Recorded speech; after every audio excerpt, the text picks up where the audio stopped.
After Sir's enlightening lecture, I think I'm taking you back to the topic, which might not be as enlightening because you all are stalwarts in the field of technology. But just to let you know, government now, like every sector, is using technology in a big way, and not only from the process of implementation, but also from the viewpoint of interaction from the citizens and the kind of service that we are. Uh, Trying to give to the people, particularly Madhya Pradesh being an agriculture state. I'll give some use cases of agriculture and then other cases that we have here.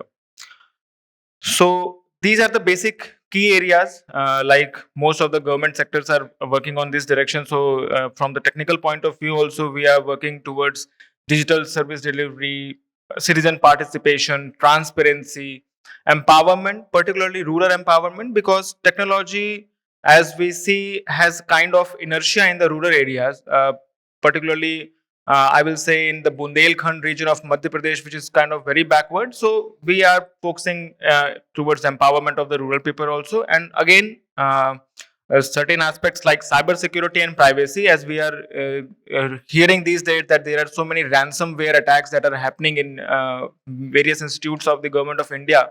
Recently, we had it in AIMS and in our power sector corporation, where the state grid was hijacked by the ransomware and there was a major power shutdown in MP. So these are a few use cases. This is e-Girdavri. E-Girdavri is basically the crop survey that we do. So primarily we can do it in three ways. Firstly, it's like an automated system generated through AI and through satellite imagery, like whatever crop a farmer has sown in its farm, uske accordingly I think we get the data about what is the area of the sown farm and what is the crop that they have sown. Secondly, even our patwari or the field surveyor, that we have the basic revenue employee that we have, he can also go and he can take the same picture from of the farmer's land, and then he can upload whatever details are there on the farm. In case the farmer is not satisfied with the detail that has been automatically uploaded or uploaded by the patwari, the farmer also has the option of uploading his own information and have a cross verification regarding the details of the girdavri or the survey of the crop that is done. The importance of this application is can be seen from the viewpoint like MP, like other states, also has a lot of hailstorms, excess rains, some kind droughts. So whenever we are going for a crop survey for the, I will say, for giving them the benefits, not benefits, but giving them the claims for their crop loss, this is the primary data that we use for, I will say, for the compensation that is awarded to the farmer. Again, Simank, this is an application which basically gives you the right of records of the land. Many a times when we are on the field as a collector or as an SDM, there are disputes over the land, which is the typical dispute that happens mostly in the rural areas and sometimes obviously in urban areas as well.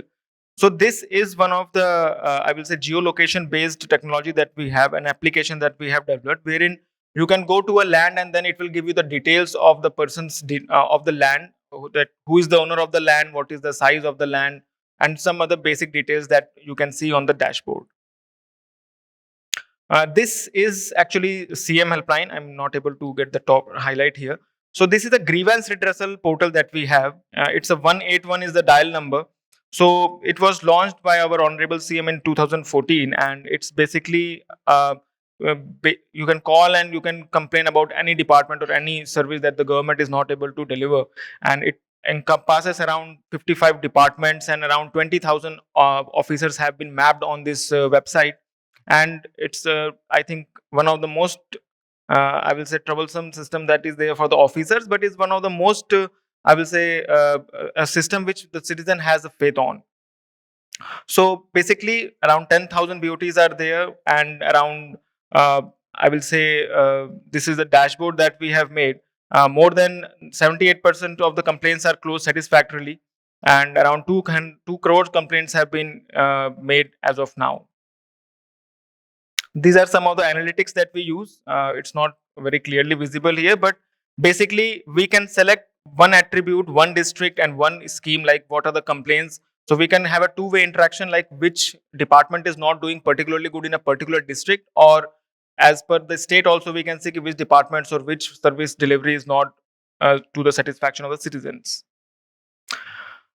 These are certain facts about the scheme, about the CM helpline. This is an LPAS system. So generally, when we have to make any construction, or we have to start constructing a colony or anything, we need to get a building permission from the government, and which is the most tiresome. If anybody of you might or have this grace to interact with government officials to get a building permission, I think you will quit the project there and you will drop the, I think, all the aspirations. So this we have made like the people can themselves apply for the building permission. It's a GIS based app wherein all the things that you upload as per the guidelines of the government is verified automatically. In case there is any default on the side, on the part of the citizen, it automatically highlights to the citizen, and then they have the option of correcting it on their own. So the tiresome task of going to the offices again and submitting your application again and again has been totally bypassed, and this is one of the automatic layout process that we are following in Madhya Pradesh.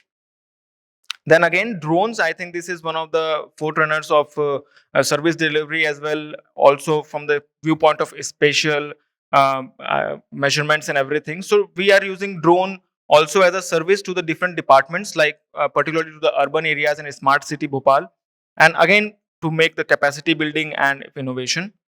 So these are a few use cases that we have, like we are using it in mining. Again, RERA, which is a regulatory authority for urban areas, water and water resource development department, revenue department, industry. So these are around 13 departments which we are having a regular interaction in case of the usage of drone. Thank you so much.